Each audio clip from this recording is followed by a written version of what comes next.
So go easy on me. I didn't get the chance to shoot a YouTube video. See, I was really stuck. I didn't know what to do. So go easy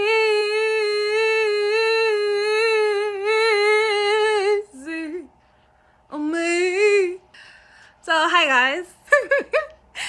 As you can tell from the title, I'm just here to say goodbye. I'm just here to say, like, I know that you are tired of me, like, coming and going as I please, and I'm tired of myself. So I'm just going to say goodbye at this point. Goodbye to media meets law. Me Oshemo. Media is not meeting law, media is cancelling law. The last time I came like this after a while, I was saying that, oh, I'm back. Yeah, I think I even put like one how law school was for me. Yeah, I put how law school was for me, and then my law school results, and then after law school results, now it's called to bar.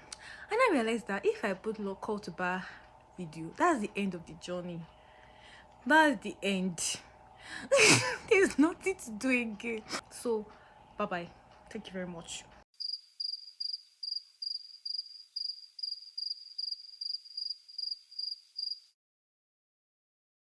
Okay, now I'm joking.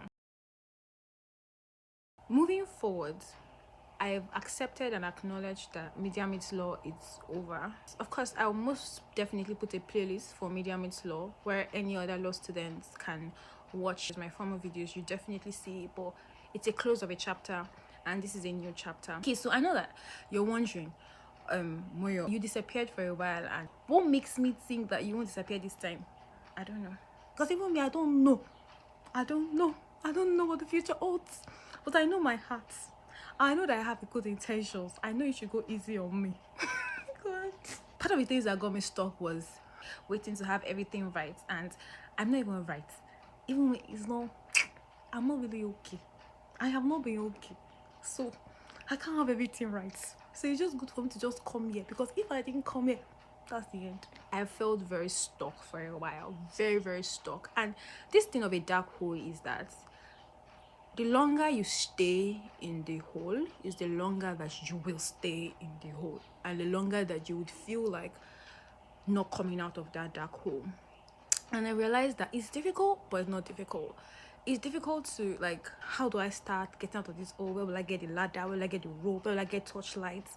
Where will I get this? Where will I get that? But it's also easy in the sense that how to deal with that situation is to just do, creatively or not. Somehow the creative juices will start running up again. What this channel would be now is just going to be what it has always been, just a different shade. So when it was Media Meets Law, it was my journey through law school. I tried to detail it, but COVID. But now I'm going to be detailing my journey into the media entertainment space.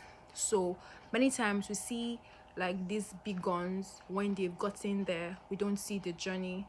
And so this would be a very detailed journey for me of getting into the entertainment space, filmmaking, media generally. Of course, there's going to be a bit of distractions here and there, but generally it's going to be majorly focused on my career into filmmaking. But of course, I still have a couple other videos that I've already like made called to bar that I'm going to just be like uploading them end of this year, and then next year we're going to just, next year is actually just like 3-4 weeks, same up to 4 weeks, we're going to kickstart it. So guys, so I got into Ebony Life Creative Academy. And one thing is, I applied at 11:58.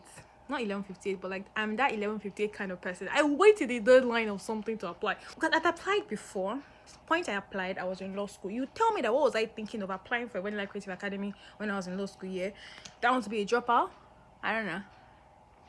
I should applied. They did not pick me. I was not angry that you did not pick me. Your loss. You didn't pick me. Do you know who I am? Do you know Moyosora Kishete? Have you heard of that name though? Can you hear the potential in that name? So I got pissed. I'm like, guy, I'm not applying again. And then, but thankfully I have amazing people around me. My sister, my friends pushed me that I had to apply. So it was the deadline of that day. In fact, I remember that it was like a week grace to apply, even after it had closed. I'm like, okay, it closed and now I have an extra time to apply, so I'm going to apply. But then again, when I now went back to what was in the application, like form, I now saw things that were not there the first time I applied. It was really, really long. I'm like, oh, excuse me. I just want to apply. I just want to write fame. I want to write script. I want to make fame. Help me. Write 3 story ideas. Write I think 2 scenes from one of the stories. But thankfully, before that time, I'd already been taking courses on Skillshare for filmmaking. I really recommend Skillshare. Premium for a year is like 14,000, I guess. In Naira, it's 14,000. They took it from me by force because I forgot to end my free trial. But just thought about it, like it's a year. Not a big deal. Many of the courses, they encourage you to like brainstorm on story ideas and just write log lines of like possible films that you want to make. Even if I couldn't face my own reality, I could still think up stories. So, and I was, God, guys, you guys have missed a lot though. You have missed a lot though. So my NYC, I got into Ministry of Justice. They put me in the prosecution department, meaning that I would have to go to court every day. I remember the first time I went to the DPP's office, Director of Public Prosecution, and then she welcomed me, blah blah blah blah blah. So I just said that I really do not want to practice law, and then if at all I would go into law for NYSC, most likely be the mediation, or if you have like an IP department. What was I thinking? Ministry of Justice IP, how? But I was like, if you have that, I would really like that. I don't want to go to court. And prosecution, that was the only department I really did not want to go for. And that was the department that the HR put me in. And then she just said, you people that you can just come and choose what you want. You people just want easy life in your generation. She started talking and like scolding me about how I was in prosecution department, I should just embrace it. And do I know that Files Falano worked in the Ministry of Justice and now he's pursuing his career? I'm like, ma'am, no Files. Somehow I got into mediation department. And then how I got to this point was because I was now in the mediation department, where I had to work as a mediator between like parties, mostly rent issues. There were a lot of stories that came up. I heard a lot of very heart-wrenching stories, and so it also inspired me to write. So when I was going to work in the bus, at home, there were always stories buzzing in my head. So I kept writing and just putting, not like script, I was just writing like story ideas. When I was trying to apply for Ebony Life, you know, told me to write story ideas. I'm like, and I got a call back for the interview, guys. I was so excited when I got a call back. I was so excited because the first time they didn't even call me back. And then I know they kept telling me to prepare. I said, what did I want to prepare about? I want to read about when they created the Body Life or what. I don't know. I'm just gonna go because I don't know. I just kind of believe that I'm enough for what I want to do. I don't know. That's how I kind of know that this is a path for me, because with law I never felt enough. I never felt like this was my path. But here I just feel, not like I'm not being lazy and I'm not putting in the work, but I just feel like I'm enough. This is my path. This is home. This is what I should be doing. Okay, I watched some of the short films, some of the previous short films that Ebony Life had made, Creative Academy, and then I just went for the interview because I just had a lot of like passion in my heart, and the interview was horrible. It was horrible. It was bad. Like, after the interview, I really felt like they were not going to call me back. And so I just started telling my friends that, oh, I don't even want to go. Oh, I don't want to give up my job. I don't want to act. They lie. I was just trying to reject them in advance for when they reject me, so it's not be so painful. So what happened in the interview was that, guys, I'm fine. Like, I'm blessing your crazy, but you be thanking me. I didn't see the question that she was going to ask me coming. She checked my CV. Why did I dump law and the entertainment law training I was in? Because I had certificates and I'd gone for a training. Why did I dump it? Something like that. I didn't understand the question. The other guy that was there now interpreted the question to mean that if I could dump law after 6 years and I did a training in entertainment law, what makes me think that I wouldn't dump film and stuff? And right now I can answer the question very confidently, but at that point I did not see it coming, and so I just started stuttering. God, guys, I felt I started foolish.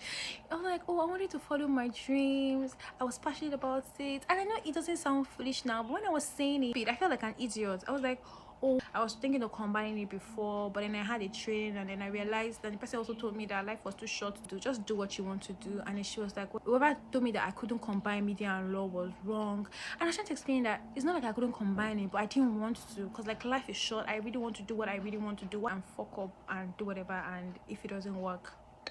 And she was really trying her best not to make me feel bad. She was like, calm down, it's not a trick question. But I was just like, what?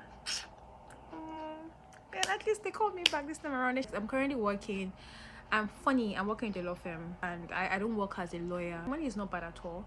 And so because as you're pursuing passion, you have to eat, or because passion without money is passion. So plus, okay, it's a VI, and the address I put there was a Yaba, and I also put an address at a Blackbar, and then they were like, how are you sure that you can come and make it? I'm like, I will come. And I said 9 a.m. to 6 p.m. I said, well, like when I heard 9, because I'm thinking that maybe it's 9 a.m. to 2 p.m. and then my job starts by 2 p.m. to 10 p.m. Then I could just like start by 4 or wake up. I just like when I heard 9 a.m. to 6 p.m. I said 9 a.m. to 6 p.m. That means like it just occurred to me that I would have to leave my job and focus on Ebony Life Creative Academy for 3 full months. No money. It felt like I was going to have to pick between money and learning. Also felt like I had to pick between the present and the future.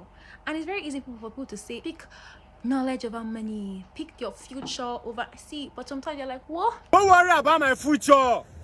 My future no dey go anywhere. So I told myself that I can learn it on Skillshare. What they want to teach me. And also I was also doing this with this mindset of they wouldn't pick me because my interview was not good. After I'm done with the course, what next? I'd have lost a job that was paying me well, and not like all of a sudden I'll be writing scripts for big Netflix or anything. So what's going to happen? And then I was just like, and then accommodation. So all of those things, I'm like, what? I wasn't going to go for it. I mean, they don't put it on Instagram one time that congratulations to who has gotten mail. I didn't get any mail. What do you mean congratulations to who? That's that they've already sent mails to people that they wanted to send mails to, like admission mail. They should confirm. I checked my mail. I checked the mail I didn't put for them. I did not see anything there. All of a sudden I wanted this thing that I thought I didn't want anymore, and then I got a text message from Ebony Life Creative Academy, and they were like, dear candidates, can you confirm if you'll be available and if you can actually get a place on the island or somewhere close that you can come for the program. I guess they didn't want to give it to someone who, because of accommodation issue, wouldn't be able to make it. I think I got a message around 12 or something. I didn't know. Let me know, like, I'm telling them now. You want to know, girl, me only accommodation.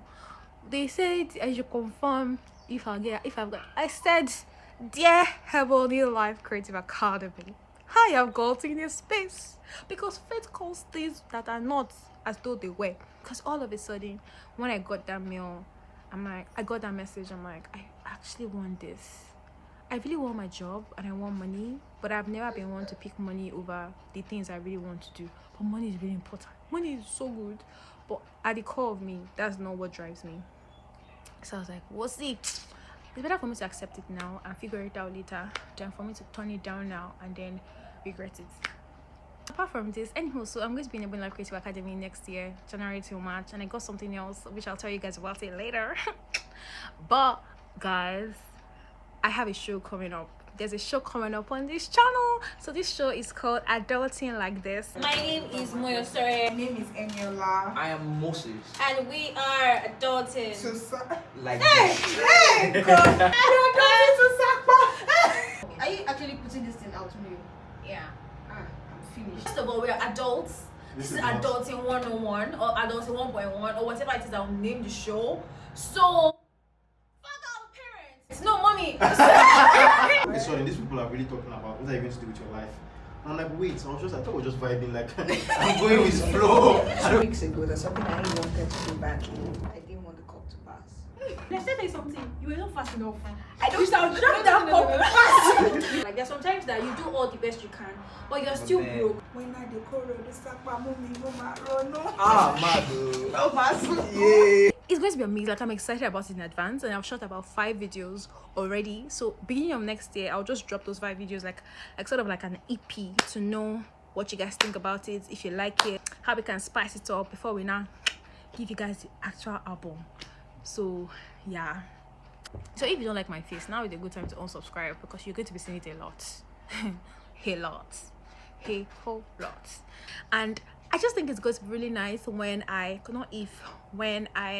start making amazing films. Even if I don't and I create another path eventually, that's fine. But whenever I become what I'm becoming, it'd be nice to look back on these years and savor it. So love you so much.